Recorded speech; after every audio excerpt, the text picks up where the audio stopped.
Hi everyone, and welcome to my YouTube channel. We continue with our series on how to start a non-profit, and today we'll be looking at companies, limited by guarantees, and if time allows, we'll also have a look at societies. So far we've covered two types of non-profits, the NGO and the CBO, which are the most common, but I thought it's good that we just also have a look at other types. So yeah, let's get to it. So for those who do not know me, allow me to welcome you to my channel.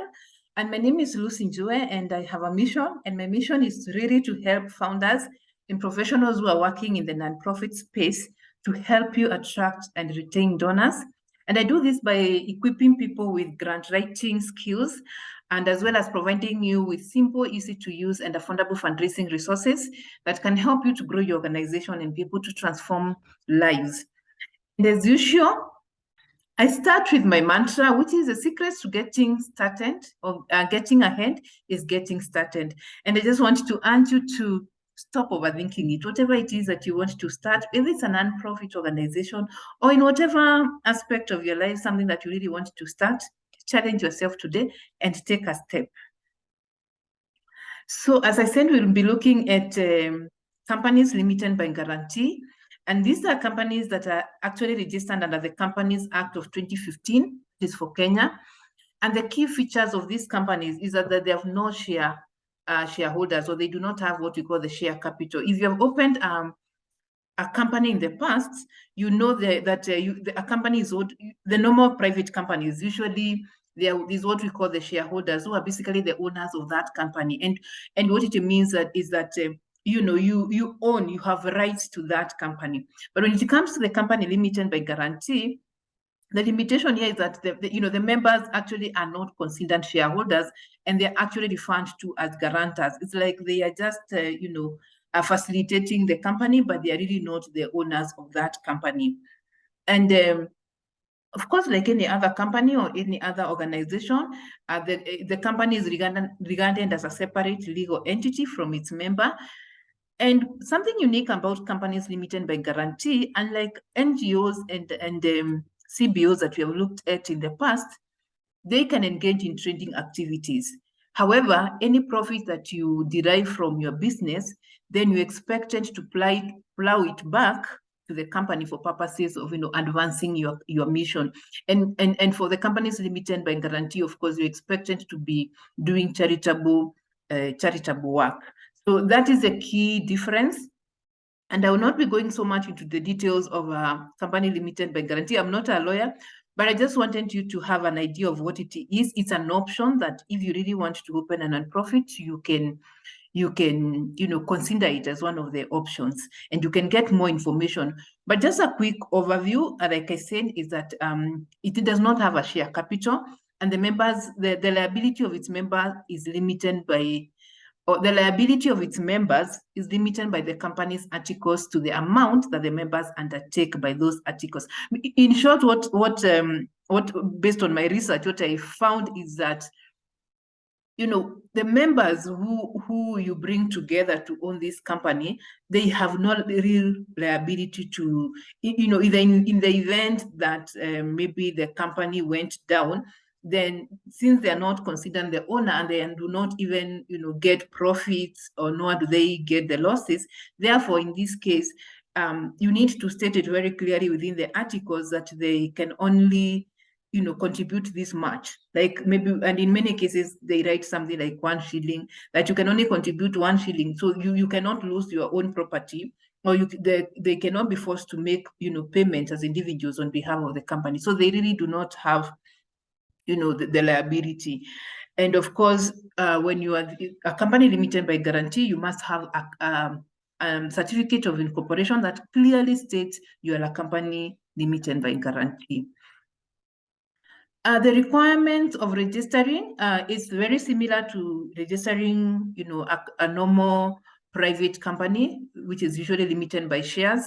But the difference, like I said, is that it is not required to have a share capital, and therefore it will not have, shareholders. I think that one I've indeed to the best of my understanding. So requirements, like any other company, you need to reserve a company name. So there's a form you call CR14, you fill in, provide 3 names. And currently it's very easy to actually register a company. Just go to the eCitizen platform if you're in Kenya and you'll be able to do that.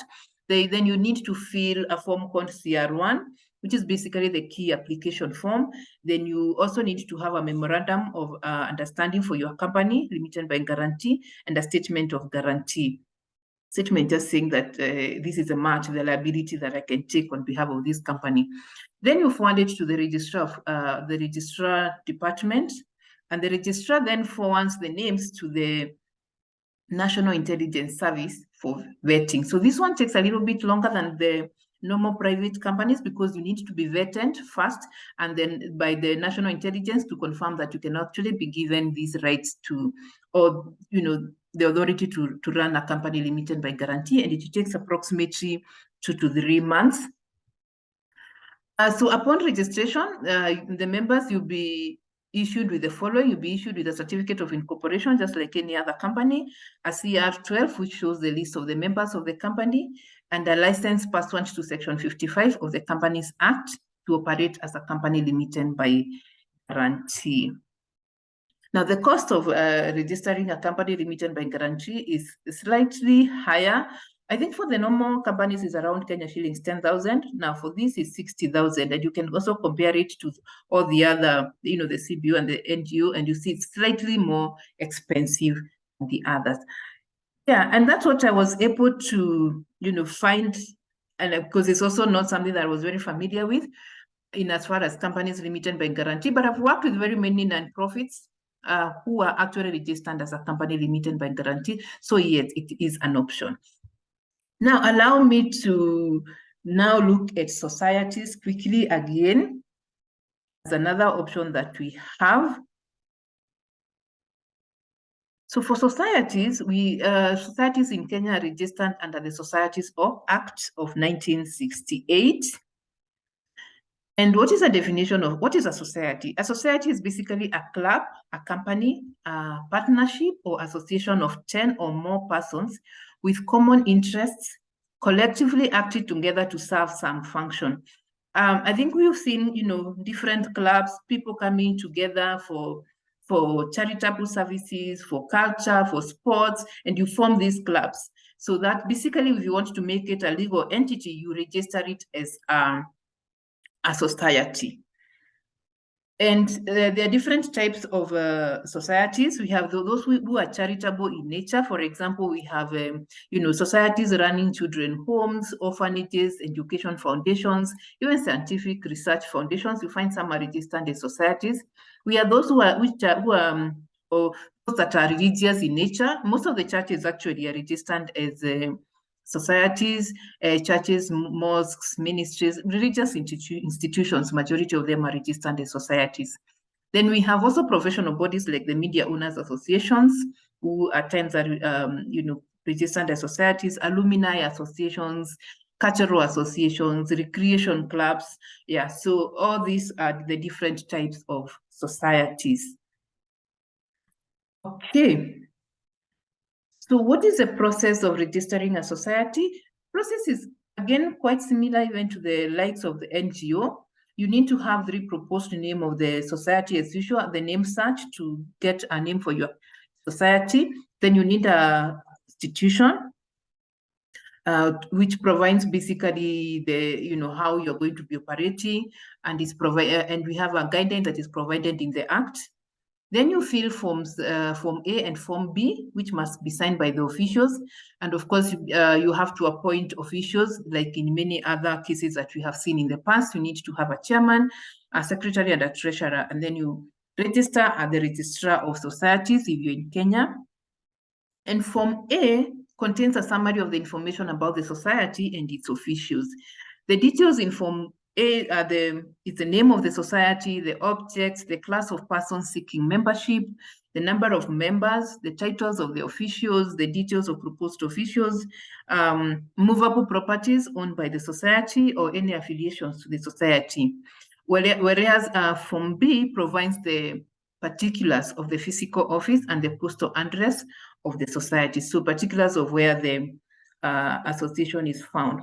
Other requirements are basically, a long list, especially a lot of details of the officials, and you have listed it there for you, the names of the officials in full, the addresses of each official, the proposed physical address of the society, copies of the national IDs of each official and their PIN certificates, their passport photo size, or rather the passport photo of the officials, their email addresses and their contact details, their qualifications, as well as a list of all the members of the society, indicating their names, their ID numbers, and that their other, contact details. And I really remember we said a society is formed by a minimum of 10 people. So the list could be quite long. So this is what you're expected to submit to the Registrar of Societies. The charges for registering a society in Kenya is Kenya shillings 2,000, and the application process usually takes 120 days. And that is it in as far as the societies are concerned.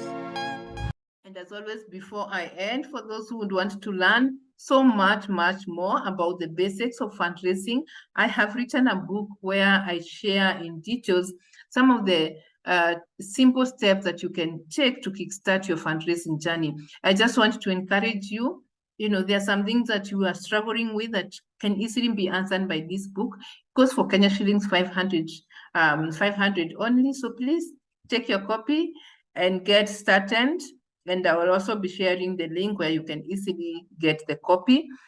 And for those who would want to learn so much more about how to write award-winning proposals, I have a detailed program, self-paced online program, where you can, where we get to learn about the different components of a proposal, and most importantly, how to develop them, the language to use, what must be, what is attractive to the donors, and all that. And so, yeah, for more, you can check out my website, www.lucynjoy.com. Thank you very much for staying with me and for your time. I do appreciate a lot.